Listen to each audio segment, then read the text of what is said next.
Chicos, ¿cómo están? Un cordial saludo para todos ustedes. Soy el doctor Edson Gary López Ayala y pues conmigo vamos a llevar la parte de fisiología en esta oportunidad. Pero antes de eso quiero hacer una pequeña introducción acerca de qué voy a llevar en la materia, cómo la voy a abordar y cómo la he planificado de cara al examen de la residencia médica boliviana. Antes de eso quiero explicarles que la residencia médica boliviana divide por bloques la cantidad de preguntas que va a caer ese día.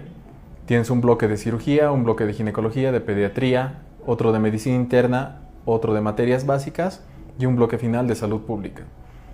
Cada bloque se le da un 20% de importancia dentro del examen. 20% para cirugía, 20% para medicina interna, 20% para ginecología, 20% para pediatría y el 20% restante se divide 10% para salud pública y otro 10% para materias básicas. Si nos ponemos a analizar, 10% para materias básicas, ¿y qué entra dentro de las materias básicas? Dentro de las materias básicas va a entrar anatomía, fisiología, semiología y farmacología. Entonces tenemos 4 materias que son de importancia y de peso bastante amplio.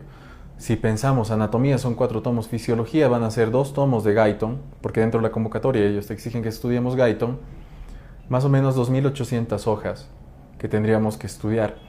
Si tenemos 100 preguntas en el examen y un 10%, pues 1 o 2 preguntas máximo caerá del área de fisiología. ¿Cómo quiero encarar el estudio de la fisiología? Pues de una manera didáctica. Si es que me van a preguntar solo 1 o 2 preguntas en el examen de la residencia médica boliviana de fisiología, ¿qué me van a preguntar? Obviamente algo que sea práctico, porque el Ministerio de Salud de Bolivia lo que quiere es evaluar tu conocimiento en fisiología. Entonces te preguntarán de lo más importante para tu formación dentro de la residencia médica. Ya será la fisiología cardiovascular, fisiología del sistema nervioso, fisiología respiratoria, fisiología digestiva, fisiología endocrina, dentro de ese margen. Entonces lo que nosotros tenemos que hacer en los siguientes videos es entender de la forma práctica, básica, didáctica y más entendible todo lo que vamos a ir aprendiendo, porque de ese globo, del global que estamos nosotros proyectando para tu preparación, van a caer 1 o 2 preguntas máximo el día del examen. Dicho esto, comencemos con el primer tema, que es una introducción y ¿qué es la fisiología? ¿Qué es lo que yo voy a hacer? Si yo tengo, por ejemplo, un automóvil, tengo que saber cómo funciona el automóvil. Tengo que saber las partes del automóvil y cómo funciona el automóvil. De eso voy a poder nosotros dilucidar a posteriori qué está mal con el automóvil. Estoy poniendo un ejemplo de un artefacto, ¿no? Y lo mismo es la fisiología en el cuerpo humano. Por eso ustedes lo primero que han llevado dentro de su aprendizaje va a ser anatomía, porque tienen que conocer el cuerpo humano, y luego la fisiología, porque tienen que conocer el funcionamiento del cuerpo humano. Dicho eso, pues ya les expliqué el concepto de la fisiología. La fisiología no es nada más que conocer el funcionamiento de todas las estructuras que van a llegar a componer el cuerpo humano. Una vez que tú conozcas la fisiología, podrás estudiar lo que está mal y ya será otra materia que es la fisiopatología, ¿no? Es por eso que todo lo que yo les voy a ir explicando es netamente el correcto funcionamiento, porque si hablaría yo de un funcionamiento que es anómalo o tiene una patología, ya sería fisiopatología y eso no entra dentro del campo de la fisiología neta. Con lo explicado, el tema 1 que yo quiero abordar hacia ustedes es un poco del conocimiento de cómo está conformado el cuerpo humano para saber cómo va a funcionar y cómo vamos a poder ver nosotros englobar con la parte anatómica. Todo tiene que ser un engranaje en la fisiología. Si funciona una célula, ¿cómo funciona esta célula? ¿Cómo va a repercutir en la célula que está a su lado? ¿Cómo van a llegar a hacer una acción? Por ejemplo, yo para decir la palabra acción, ¿qué he tenido que hacer? Mi sistema nervioso ha tenido que cranear, ha tenido que hacer muchas sinapsis nerviosas, llegar a una conjunción, mandar una señal. Esa señal tiene que bajar hasta los músculos de mi boca, articular una palabra, ejercer la fonación y poder llegar a emitir una sola palabra. Entonces todo ese conjunto es funcionamiento. Ese conjunto que está articulando el sistema nervioso central, que está articulando la parte anatómica de los músculos, que está realizando un sinfín de actividades, es funcionamiento y eso es fisiología. Entonces un engranaje, como ustedes pueden observar en la diapositiva, que de engranaje a engranaje van a llegar a formar sistemas bastante complejos. Eso es lo que tú tienes que pensar en fisiología. Si quiero aprender la fisiología cardiovascular, ¿cómo está funcionando el corazón? Desde lo más básico hasta lo más complejo.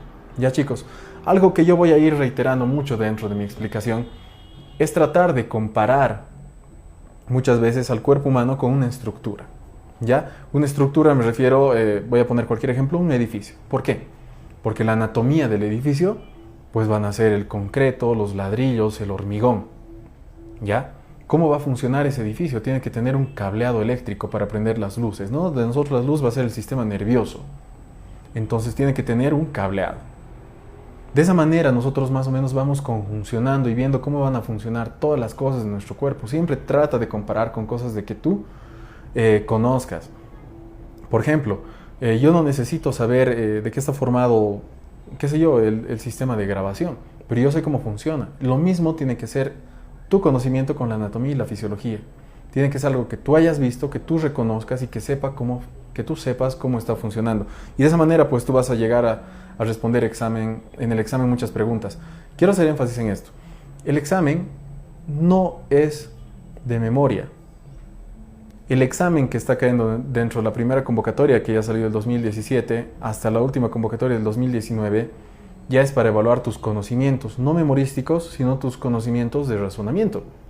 Y eso es lo que tenemos que hacer nosotros, razonar, desde lo más sencillo hasta un sistema bastante complejo. Ya chicos,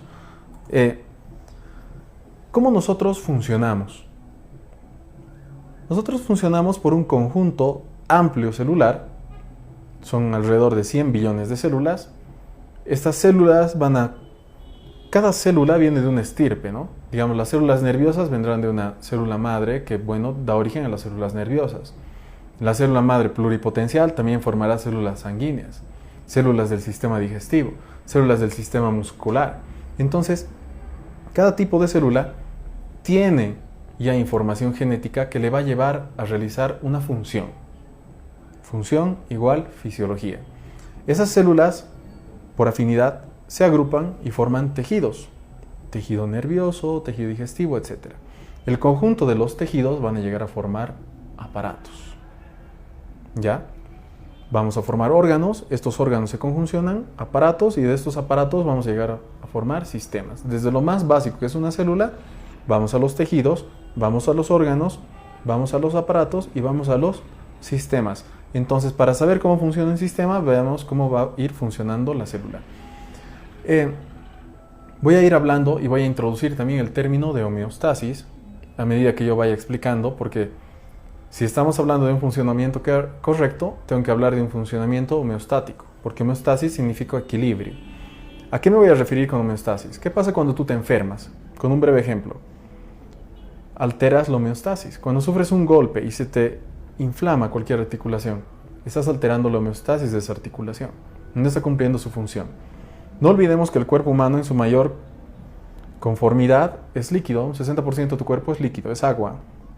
Ese 60% de tu cuerpo que va a ser agua, 2/3 del agua van a estar dentro de las células y 1/3 va a estar afuera de las células. Eso no tienes que olvidar. Y eso es muy básico y no es muy susceptible a ser preguntado, porque eso es fisiología muy básica y el día del examen no va a entrar tanto fisiología básica, pero tú tienes que saber, entender y siempre recordar que 2/3 del líquido está dentro de la célula y 1/3 está fuera de tus células. De ese tercio que tú tienes afuera de tus células, lo vamos a dividir en dos. Un porcentaje de líquido que va a estar en la parte intersticial y otro pequeño porcentaje de líquido que va a estar en la parte plasmática. Entonces tú sabes, para que los nutrientes que tú estás absorbiendo, estás comiendo cualquier cosa, hidratos de carbono, van a llegar a tu sistema digestivo, se van a metabolizar, tú vas a absorber esos hidratos de carbono. ¿Qué vas a hacer con esos hidratos de carbono? Del plasma, estoy hablando de la sangre, tiene que pasar al intersticio, ¿no? Va a haber una difusión de estos nutrientes, entonces la mayor parte del intercambio de nutrientes se da entre el plasma y el intersticio, a través de esa pequeña barrerita. Eso es lo que se llama medio interno. Cuando tú escuches hablar del medio interno, es de la interacción, del equilibrio que tú estás queriendo crear o de que se cree en tu organismo entre el plasma y el intersticio, entonces netamente entre el líquido extracelular. El líquido extracelular, para nosotros de en adelante hablamos de medio interno. Repito, líquido extracelular, intersticio y plasma.